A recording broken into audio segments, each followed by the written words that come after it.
let's talk about density, the focus of our experiment for this week. If I take some water and I take some ice and I pour some ice into my water, my ice floats. Well, mostly floats. Sometimes a little bit of the ice sticks up on top of it, okay? And sometimes a little bit of it starts to go down below the water. But for the most part, it floats there on the top. So why does ice float instead of sink?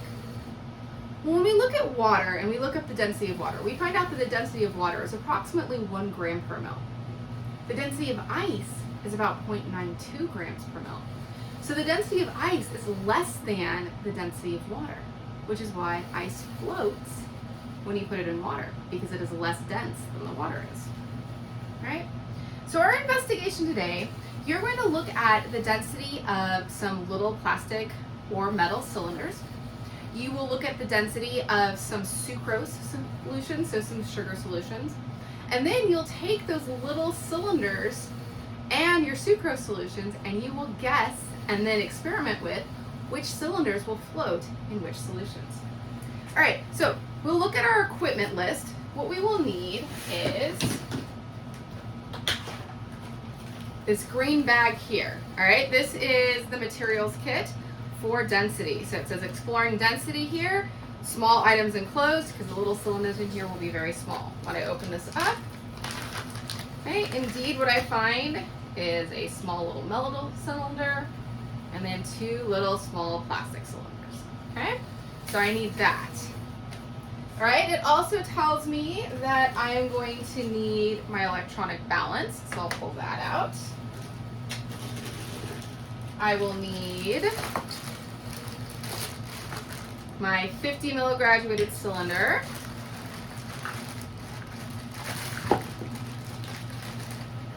some of the plastic pipettes, a spoon, my weigh boats, plastic cups, my wax pencil, and my ruler, which I have over here with my test tubes. Okay, so I will put that there. All right, it also tells me that I'm going to need some sugar, which is not provided in the lab kit. And so I mentioned before that there's some standard things that these lab kits will ask you for throughout the semester. All right, sugar being one of them. So I had already prepped a little container of sugar. I've got my bottled water, which I have in a container right here as well. Okay, and then when I'm all done, I will need an Excel spreadsheet or Google Sheet on my computer. Okay, the other things that you'll need is you'll need your apron. I've got my lab coat. You will need your safety goggles, okay, and your gloves. Go ahead and pull a pair of gloves out of here. And then to take data down, obviously, you will want your pen to write with. All right. Go ahead and get all my PPE on. Even though we're not working with anything dangerous in this experiment, we still want to make sure that we are wearing adequate PPE. Okay. All right, so the first thing it wants us to do is it wants us to read through the procedure. All right, so I've already read through the procedure and now I'm ready to start doing my work. Okay, it's going to have you, before you take data down, it's going to have you go through and make up a whole bunch of solutions. Okay, so you are going to label your cups with your different sucrose solutions. So I'm not going to make all of them, but I will make the first one. I'll make the first 2 because the first one is just water. Okay, so we're going to take 1 gram per mil as being the density of water. All right, so when it tells you grams of sucrose and grams of water, if 1 gram of water is equal to 1 milliliter, 50 milliliters of water would be equal to 50 grams. Now the actual density of water is usually 0.99 something depending on temperature, but for the purposes of this experiment, the 1 gram per mil will work perfectly. So that's what my 50 ml graduated cylinder is for. Okay, so my first cup will be 0%. Okay, so I'm gonna label 0%. Okay, my second cup will be a 10% sucrose solution. So I will label this one 10%. Now remember, we do this with the grease pencil. It wipes off really easily when we're all done. Okay, so for my 0% solution, that's just going to be water. So I'm just going to take my water. I'm going to pour into my graduated cylinder. Okay. Now as I get toward the 50 ml mark, remember we want to read at eye level. So you may need to squat down a little bit. Okay, and try to get to that 50 ml mark. Another thing you can do is you can use a pipette and you can squeeze and you can drop in the last little bit of water. All right, so here's my 0% sucrose solution. It's just water. All right, now for my next solution, it asks us to make a 10% sucrose solution. So for the 10% sucrose solution, there's a handy chart on page 6 of your lab protocol that's going to tell you your grams of sucrose and your grams of water. So this is going to tell me that I need 5.5 grams of sucrose. So what I'm going to do is I'm going to put my electronic balance down on my surface. I'll turn it on. I am going to get one of my weigh boats. Okay. I'm going to verify that my electronic balance does say grams, which it does. I'm going to put my weigh boat on there, and I'm going to hit the tare button. That tare button will subtract out the mass of the weigh boat from what's on the balance. So now my balance reads 0, which will make it really easy to get my 5.5 grams. So I'm going to open up my little container of sucrose that I prepared ahead of time. I'm going to use my spoon. I'm just going to start putting in a little bit of my sucrose until I get to that 5.5 gram mark. Okay, I'm at 3.88 grams, 4.31. Going. Okay, 5.01, I'm almost there. 5.47, 5.5. All right, so I'm at 5.5 grams. So I can put the lid back on this, set this off to the side for later. Okay, so now what I'm going to do is I'm going to take my weigh boat, I'm going to pinch it, and I'm going to pour it into my cup. Okay, now what I'm going to do is I'm going to measure out another 50 mils of water. So another 50 grams. Okay.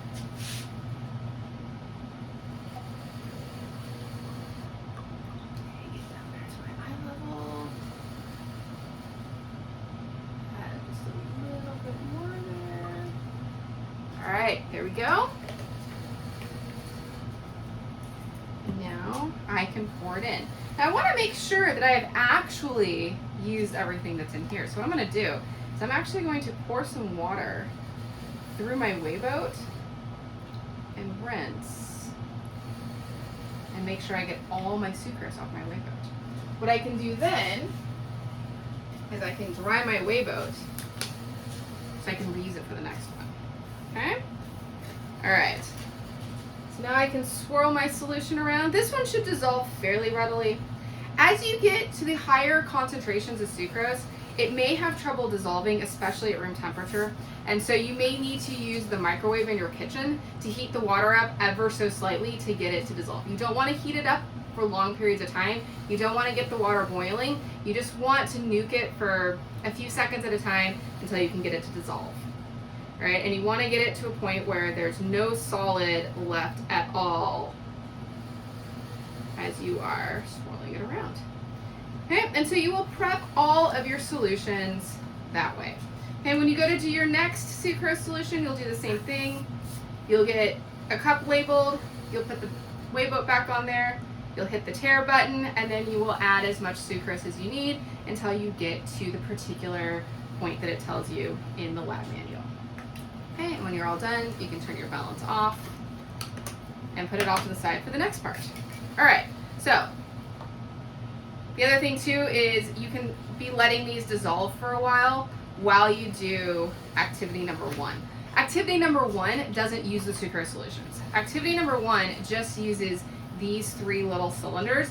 And so if these are taking some time to dissolve, totally fine to set those aside and let them continue to dissolve while you work on activity 1. If you finish activity 1 and they're still not dissolved, then you can mess with your microwave some more. All right, so I have a table, data table 1 on page 7. Make sure you are filling this out in ink. You will be taking a picture of this and uploading it as part of your report. All right, so you're going to take several measurements of each cylinder, okay? So again, density is mass per unit volume. Sometimes that volume is in milliliters. Sometimes that volume is going to be in centimeters cubed, all right? Sometimes if it's a gas, that volume might be in terms of liters. But right now we're just working with milliliters or centimeters cubed. And so what I have is I've got my ruler, and I have two sides to my ruler. I have inches, and I have my metric side, which is my centimeters. So we want to make sure we're using the metric side, okay? And so I'm going to, using the diagrams shown in my lab manual, look at this and get the height and get the diameter of my cylinder, okay? So I've gotten the height, I've gotten the diameter, I've written that down in centimeters in my data table there. Remember, we can read out one digit past whatever our smallest marked line is. So here I have major marks every 1 centimeter. I have minor marks every 0.1 centimeter. So I can read this out to the 0.01 centimeters. So all of my data for my height and my diameter should have 2 decimal places, right? 2 decimal places for your height and your diameter. Okay, now I'm ready to use my balance again. Okay, so I've got the first one there, it says to use the aluminum, the nice silver one. So again, I'm going to put that down on the balance. All right, these balances go out to 2 decimal places. So my particular cylinder is 4.34 grams. So I write that down in here in my mass column, 4.34. Okay, I've written in ink. Okay, so I'll get all of my measurements, and then using the volume that I will calculate, using the mass that I just got, I can get my density. So again, density is going to be your grams over centimeters cubed. Now, on your data table, you will see that there's some white space underneath here, all right? In that white space, that's where you can show your work on your calculations. So show me how you calculated your volume. Then show me how you took your grams and put that over your volume in order to get your density, okay? Be in a good habit of writing out your work. When you come into problems later, if you get to something and your numbers just aren't making any sense, if you just have written down numbers, it's a lot harder to go back and figure out what went wrong. But if you have your work written out for your calculations, then we can go back. You can send me a picture of your work and I can go, oh, I think you made an error here. All right, so make sure you write out your work so that way if you get stuck, it's easier to go back and try to help you figure out what went wrong. All right, so you'll do that for all 3 of your cylinders, okay? All right, now the next activity is going to be with your sucrose solutions, okay? Now the data table here is on pages 9 and 10, so you will see something that looks like this.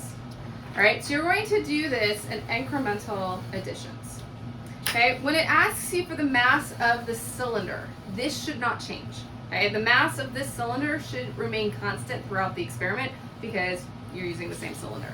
So when you have mass of cylinder in grams, you can just rewrite the same number for each of the different density of the sucrose solutions because they shouldn't change. All right, so it's going to ask you to get the mass of the cylinder. So we're going to put our graduated cylinder on our balance. So for this, my graduated cylinder is 30.35 grams.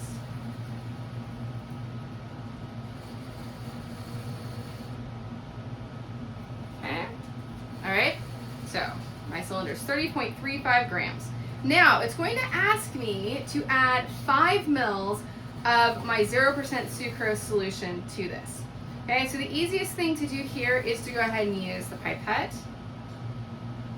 So I'm going to use the pipette until I get to the 5 mil mark. Okay. All right, again, we want to get as close to eye level as possible. So we need to bend down a little bit. Drop there. Okay, so I have my 5 mils in. So now what I'll do is I'll read that volume. And so I have 35.13 grams. Okay, so I have my mass of my solution plus my cylinder. I have the mass of my cylinder. Well, how do I get the mass of my solution? Well, if I have my cylinder by itself and I have my cylinder plus my solution, all I have to do is subtract the mass of the cylinder. So I'll do the subtraction there and I'll get the mass of my solution. Okay? Now it's going to ask me to add more water until I get to 10 mils. Okay? So I will add this until I get to the 10 mil mark. You want to be careful that you are not adding it so that you get a bunch of air bubbles, because that will make it very difficult to read your volume. Okay? All right. Drop or two here. All right, that looks good. Okay? And now I will write my next volume down. Okay, so now I still need to figure out the mass of the solution. Well, am I using the same graduated cylinder? Yes. So has the mass of my empty graduated cylinder changed? No. So I'm going to put that same number back down. Okay, and so I can do that subtraction. And so your data table, as you start to fill it out, should look something like this. Okay? So you will do that until you get to 25 mils of solution. Okay? When you're all done, you will be able to then empty this back out into your 0% solution. Okay? Shake it as dry as possible.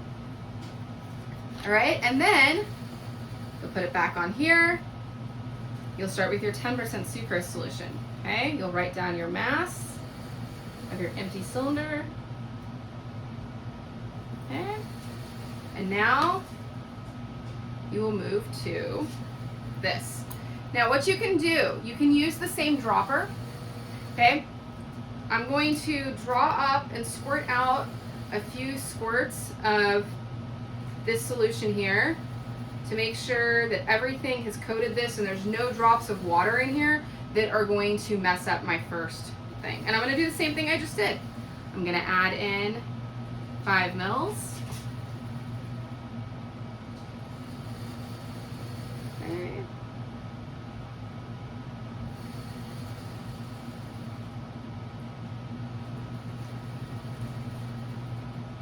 Again, being careful I'm not going to get a bunch of air bubbles in there.